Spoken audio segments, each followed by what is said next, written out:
tsy misy fiarahamonina mirindra eto Madagasikara raha tsy misy ny firaisan-kina amin'ny samy malagasy. Ny firaisan-kina no hery, ny tao-trano tsy vita raha tsy fanankonana. Samy gasy fandaharana vokariny CFG Madagasikara toana amin'ny maso amerikanina.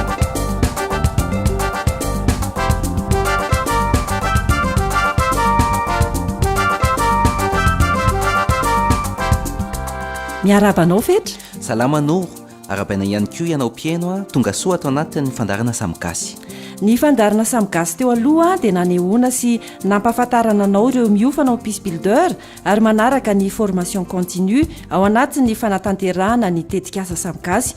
Mivondrona ao anatina vondrona 5 ireo Peace Builder ireo taorian'ny fihofanana andiany voalohany notontsaina ny volana aprily lasa teo. Namorona tetikasa iombonana ny isam-bondrona mifandraika indrindra amin'izay hoe fanampiana amin'ny fitondrana vahaolana amin'ny olana iray ny amin'ny fiarahamonina eny. Tondehibe ho azy ireo ny 20 jona izay vakisehatra niaonany voalohany tamin'ireo mpitsara ny tetikasa ary nizarahany izany tetikasa iombonana izany tamin'ireo olona tonga nanatrika io fotoana io. Ho an'ny anio ary ny Samigasy dia ampiainanao mpiaino io vakisehatra io, miaino finaritra ary tomboko.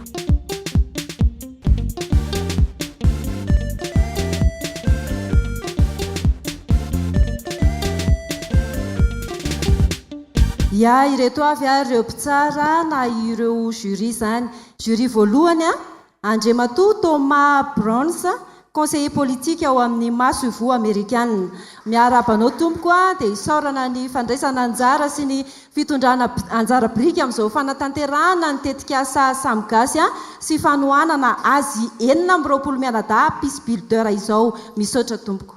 Ny jury faharoa Andriamatoa Serginio Biarsou, chargé de programme national du Fonds pour la consolidation de la paix à Madagascar. Miarabanao tompoko ary misaotra sahady amin'ny fanohanana ireo tetikasa Samigasy sy ny fanohanana azy 20 mianadahy. Jury fahatelo Ramatoa Winifred Fitzgerald, manampahaizana manokana amin'ny Dono Arm, izany hoe fahaizana manokana amina fomba fiseraserana sy fifandraisana tsy mahatafy toina. Ilainy Peace Builder tokoa izy amin'izay fanatanterahana tetikasa izay. Miarabanao ihany koa ny tetikasa Samigasy sy ny fandarana Samigasy dia misaotra amin'ny fanohanana sy ny fanohanana azy 20 mianadahy Peace Builder ireo. Amin'ny mampanatanteraka ny tetikasa ny Search for Common Ground Madagascar dia mandray anjara amin'ny fitsarana ihany koa ny SFCG. Ny jury faefatra dia Andriamatoa Tina Andriamanimanda Ravalson, programme directeur ao amin'ny SFCG Madagascar. Miarabanao dia misaotra anao ihany koa mitondra ny fanohanana ho an'ny tetikasa Samigasy sy ny fanohanana azy 20 mianadahy. Jury fahadimy Ramatoa Hilde Demanne, directrice pays any SFCG Madagascar. Miarabanao ihany koa misaotra nanokatra lalana mba ahafahany malagasy miroso tsikelikely amin'izay hoe fahandre-pahalemana sy filaminana eo amin'ny fiarahamonina izay. Misaotra tompoko. Ho fiarabantsika azy ireo sy ho fisaoantsika azy ireo dia manasa antsika rehetra hitehaka mafy be iarabana azy 10 mianadahy. Vondrona amaky-sehatra ary voalohany Noro isedra ny mpitsara ary isedra antsika mpijery ihany koa ny vondrona aina vao ka ny mpitondra teniny izany vondrona izany no asaintsika avy hatrany anazava ny tetikasan'izy ireo. Misy 9 mianadahy izahay ao anatin'ny groupe, 2 ny vehivavy, district 10 no fiavianay.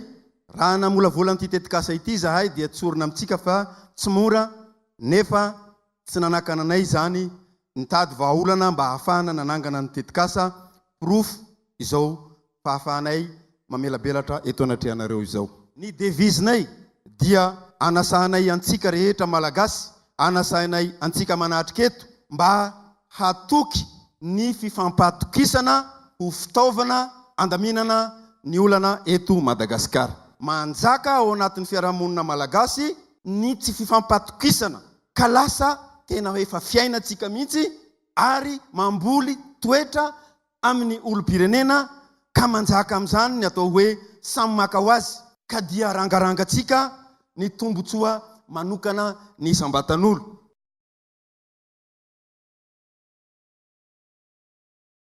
Kanefa kosa dia sahy milaza aminareo izahay ary mitaona anareo fa ny famerenana an'izany fifampatokisana eo anivon'ny fiarahamonina malagasy izany no vaolana tompoko vavy sy tompoko lahy ary zavatra azo atao ny famerenana an'izany raha hampiasatsika an'ilay fomba fieritreritra toetra tsy troisième ka hitondratsika mankany amin'ny fanovana ny toetsaina.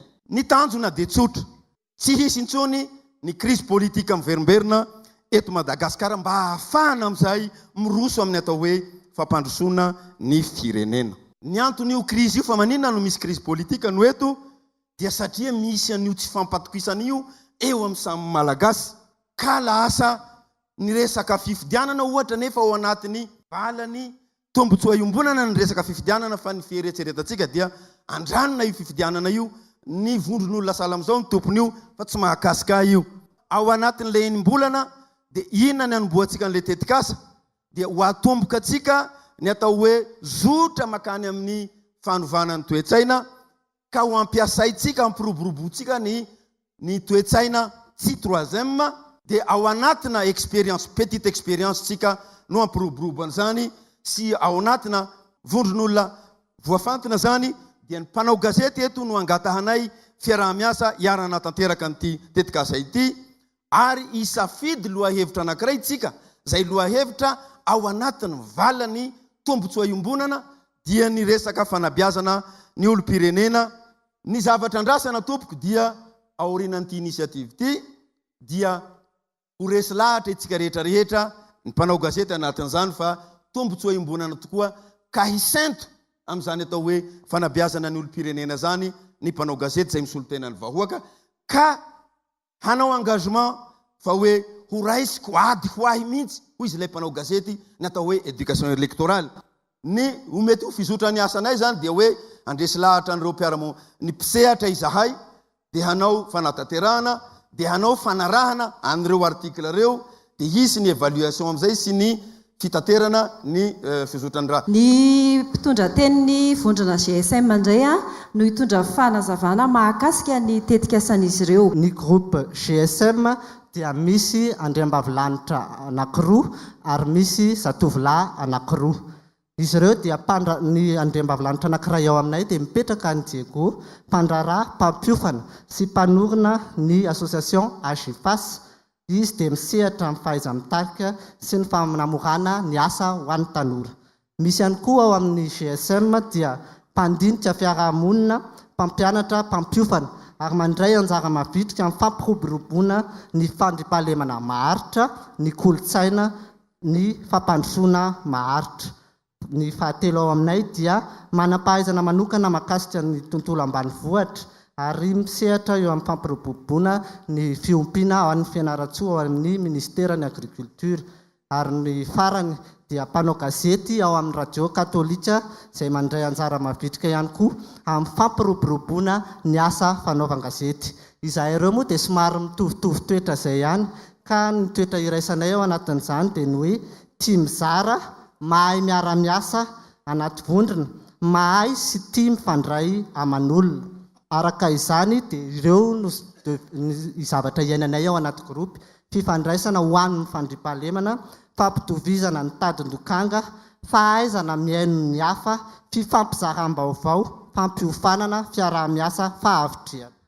Slogan anay ao anatin'izany dia ny hoe ny tamberina andraikitra antoko ny fandriampahalemana. Nahoana tokoa moa izany no niraisinay ao anatin'ity tetikasa ity. Ilaina ny fandraisana anjara amin'ny fametrahana fandriampahalemana maharitra amin'ny tanàna nantsiranana amin'ny alalan'ny tamberina andraikitra, ny mangarahara, ny fitondrana tsara tantana, ny fahazom-baovao ary ny fandraisana andraikitra mavitriky ny olo-pirenena tsirairay avy. Ary ny zavatra kinendrinay dia ny fiaraha-miasa maharitra mba hisiny ny fampandrosoana eny fotony ary indrindra fifankazahoana eo amin'ny olo-pirenena tsirairay avy. Ny fiovana tatavinay ao anatin'izany dia ny fametrahana sehatra iray ahafahana mifanakalo hevitra ho fanamorana ny fahazom-baovao eo amin'ny sampan-draharaha rehetra. Eo ihany koa ny fanomezan-danja ny fandraisana anjara ny olo-pirenena eny fotony ary indrindrandrindra ny ady amin'ny kolikoly, ny fanatsarana ny fitantanana eny fotony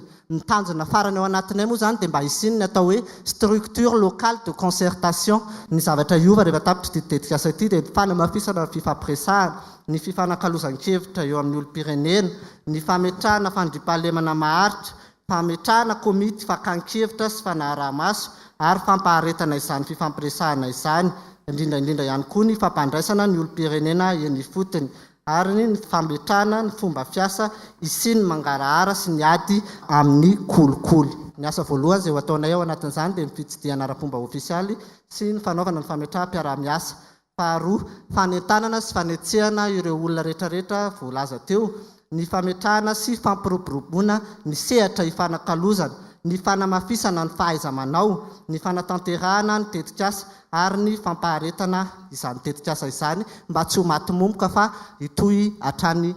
Ny vondrona PIS no raisitsika manaraka vondrona fahatelo. Zahay dia vondrona n'olona anankidimy. Misy vehivavy anankiroa dia misy lehilahy anankitelo. Zahay rehetrarehetra dia olona mavitrika, mahay fampiena, mahay fampiresaka. Izay indrindra dia manamora ny fiarah-miasanay ao amin'ny PIS. Nenay zany any inisiativanay dia hoe le Ampelamanonga any amin'ny faritra Anosy, district amin'ny Betroka, commune Soanala. Misy le atao hoe tsenan'Ampela. Io tsenan'Ampela io dia isaky ny sabotsy dia manomboka amin'ny enina sasany izy io. Dia ankizy vavy manomboka eo amin'ny 13 taona. Raha hoe sanatry izany mivaritena eny mihitsy ry zareo. Dia ny ankizy lahy mandeha eny zany dia mantena hoe ohatr'izay. Le tsenan'Ampela zany eo ihany le hoe fanitsikitsana zony ankizy. Eo ihany koa tsy fanomezan-danja any vehivavy, indrindra fa ny ankizy mitondra koa izy hoe fahaverezana ny asina maha-vehivavy. Fa ankoatran'izay voatanisako teo izay dia mitarika tsy fandriam-pahalemana ny tsenan'Ampela eny Soanala. Dia eo indrindra ny sehatra esan'ny Ampelamanonga famerenana ny asina sy ny fanomezan-danja amin'ny vehivavy. Eo ihany koa hoe fampahafantarana ny olona ny loza entin'le tsenan'Ampela zany. Ina moa ny fiovana tianay ho hita eno an-toerana? Voalohany indrindra aloha ny fahatongavan-tsaina ny fiarahamonina amin'ny loza mitatao ateraka an'le tsenan'Ampela mba hananany vehivavy vina. Manome lanja kokoa amin'ny vehivavy zany lehilahy eny an-toerana, misafidy izy ireo hiady amin'izay zoan'izay vehivavy izay. Ny ray aman-dreny koa mba tonga saina amin'ny maha-panabean'izy ireo. Dia eo koa ny fidinana amin'ny tafandraisana anjara eo amin'ny 20 isan-jato ny tsenan'Ampela. Ny aktivité ataonay voalohany aloha misy an'le hoe fanentananay ny fotony. Io zany dia lehilahy fotsiny ny entanay amin'io amin'ny alalan'ny tafatafa ambany kily. Avy eo ny aktivité faharoa fanentanana amin'ny ratsy ateraky ny tsenan'Ampela. Io zany dia maka olona maromaro zahay, misy hoe vehivavy natao amin'le tsenan'Ampela, olona avy amin'ny fiarahamonim-pirenena maromaro dia tafatafa hoe inona ny vahaolana afana hialana amin'io fanaovana n'io tsenan'Ampela io. Dia aty amin'ny farany famerenana ny asin'ny maha-olona.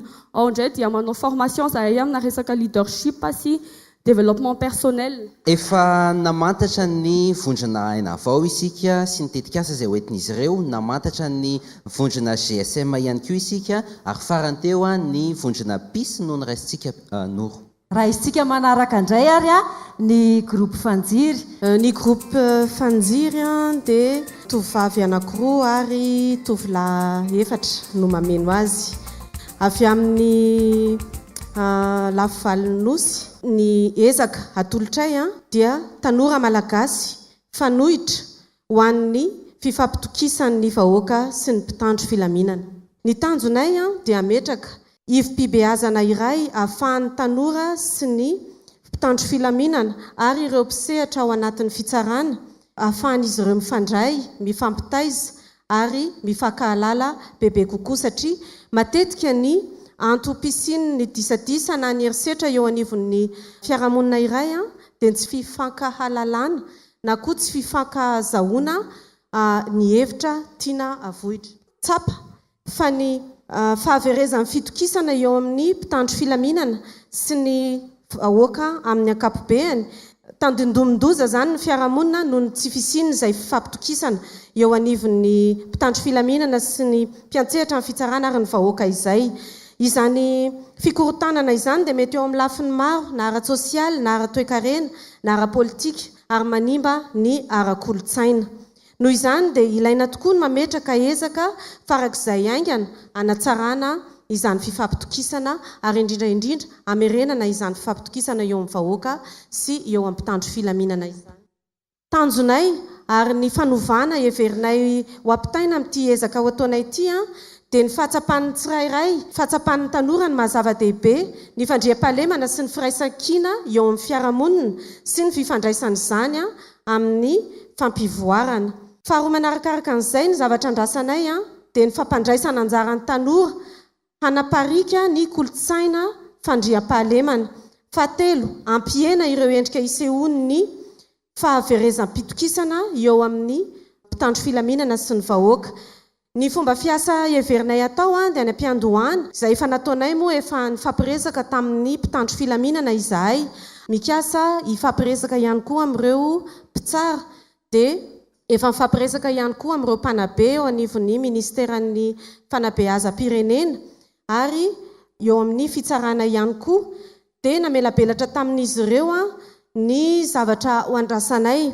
Rehefa vita ny fifandresen-dahatra teo aminay sy izy ireo dia ho ampanatsoana ary amin'ny tontolo andro iray zay dia hanao asa ampahafantarana ho atsoana ireo mpisehatra ao anatin'ny fandriam-pahalemana sy ny fitsarana ny fanabeazana ary ampahafantatra amin'ireo tanora hoe inona avy ny asa sy anjaran-draikitra ho tazomin'izy ireo. Fa indrindra ny zava-dehibe dia ny mesehatra ho an'ny tanora ahafahany mampahafantatra ireo ataontsika hoe fahatsapany ny vahoaka ny asa ataon'izy ireny.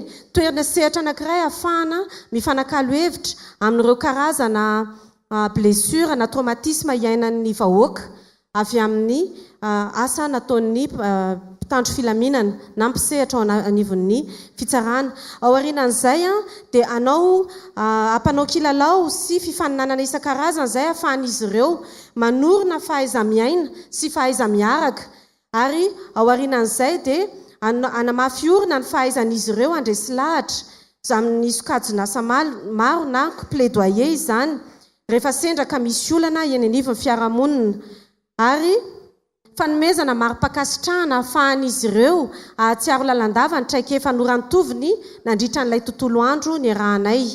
Izany dia mba ho fanosehana ireo tanora ho lasa champion na ireo anisan'ny tena hiady mafia mba hitadiavana ny fahombiazana ireo mpitandro filaminana manodidina azy. Ny toerana anaovanay azy moa dia heverina ho atao eo amin'ny lycée moderne d'Ampefloy eto Antananarivo ary akankizy 10 isaky ny lycée anankidimy izahay 5 vavy ary 5 lahy dia eo amin'ny Gigira Bearvelo zany Gigira Bearvelo, lycée Alasoura, lycée moderne d'Ampefloy, LTC ary lycée Nanisana.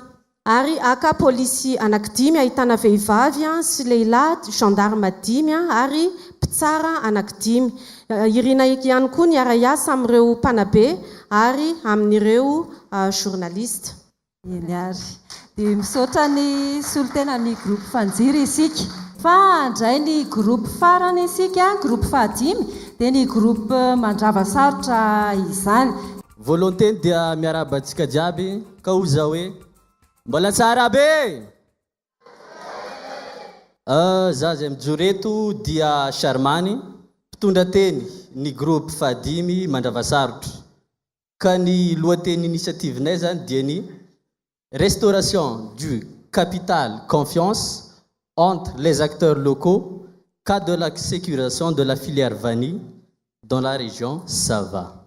Ao amin'ny vondrona dia misy olona 5, 2 ny vehivavy ary 3 ny lehilahy zay misehatra amin'ny fiarahamonina amin'ny zavatra maro samihafa ary manana asa multidisciplinaire raha izahay ireo ary avy amin'ny faritra maro samihafa.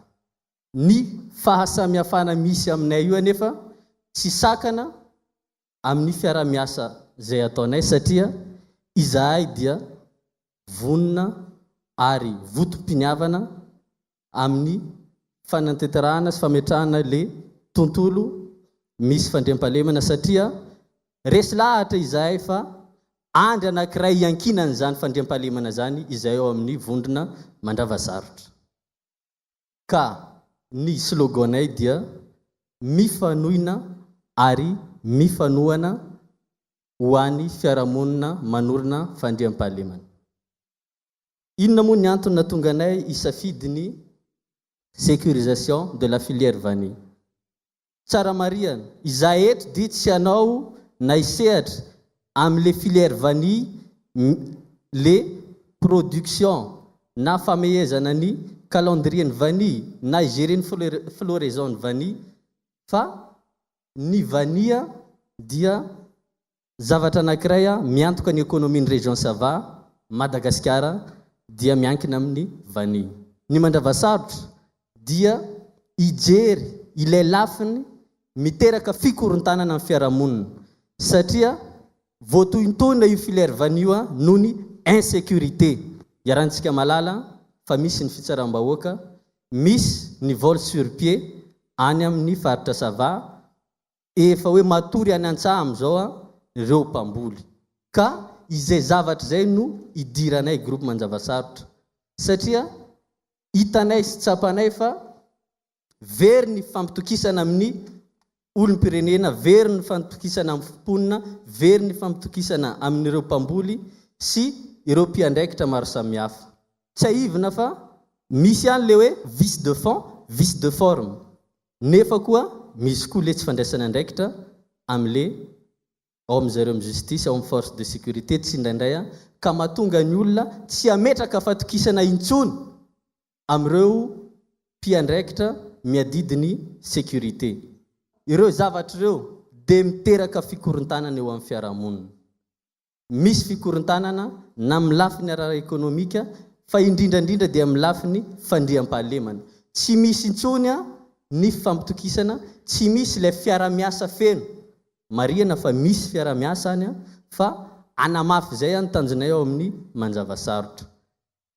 Fiovana tenenay dia ny ireo mpisehatra any mba hiaraka hifandinika, ny mpisehatra rehetrarehetra dia voaray sy voafaoka ao anatin'izay fifampiresahana zay, ary zay koa dia mandrisika an'ireo tanora andray anjara feno amin'izany famahana ny sy fametrahana ilay tontolo afahana miresaka, afahana manorina le fandriam-pahalemana. Ny aktivitenay dia hitarika ireo tanora efa no volavolaina, efa nomena formation ireo mba andray anjara amin'izany sensibilisation amin'ny fampafantarany olona fa ilaina le manaja ny lalàna, ka hiara-iasa amin'ny média zay amokatra fandaharana zay dia ireo tanora ireo no hianime zany fandaharana zany. Manaraka izany dia andeha zay anantona ireo acteur tsirairay avy hiresaka aka ny heviny ahoana ny fijeriny ny tsirairay avy. Raha ohatra ka voangona ireo dia atambatra izay no entina ho resahana ao amin'ny atelier izay amoahana vahaolana ary ho isy ny engagement dia ho isy ny suivi izay iarahanay amin'ny association organisation de société civile anantoerana. Ka ny toerana anaovanay an'izany dia ao Sambava dia cible principale dia ireo efa niaraka, ireo izay mifandray tanteraka amin'ny vanille. Ny secondaire kosa dia tsy misy fandraisana direct amin'ny filière vanille. Metsika tehaka ny solontenany Mandravasarotra.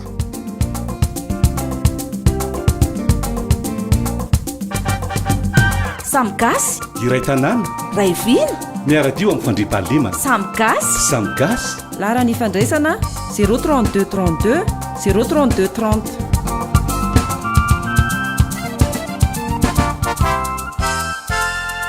Niara-niasa tamina mpanakanto isan-karazany sika fetra izay isaorana indrindra azy ireo ny fanohanana ny tetikasa Samgasy, isaorana ny tanorany LTPGC Mamasina izay tariny Rudi nanao ny Jimirindra, Farah, architecte, manao gadona aintsoaintso, gangsta bab, mpanao silamo ao amin'ny lycée Andohalo ary Aingu. Tsy adinoina ihany koa ny misaotra ny lycée Andohalo izay nandray ity vaky sehatry ny Samgasy ity.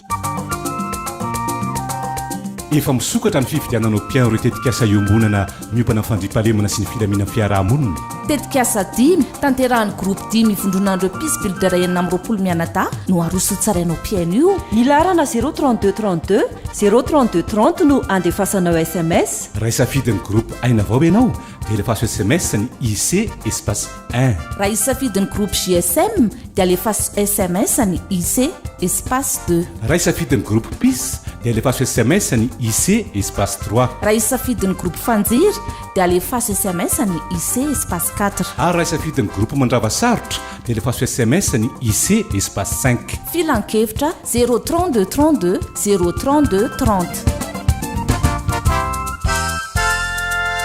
manomboka amin'ny herinandro dia ampahafantarana anao pieno ny tetikaisan'ny groupe tsirairay ary amin'ny antsipriany no hitondran'izany atao anatin'ny fandarana samikasy. tsy misy nyfanontaniana ho anao piano androany fa amin'ny heriny vao izy izay fanontaniana izay ny 03232 03230 hatrany no ifandraisanao amin'ny fandarana samikasy.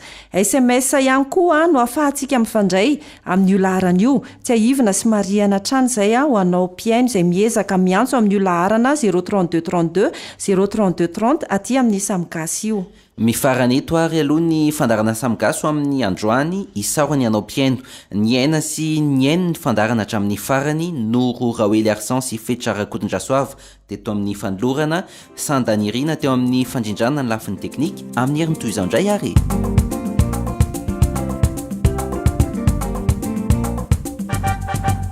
samgasy fandarana vokariny search for common grande Madagascar toana masoa amerikanina.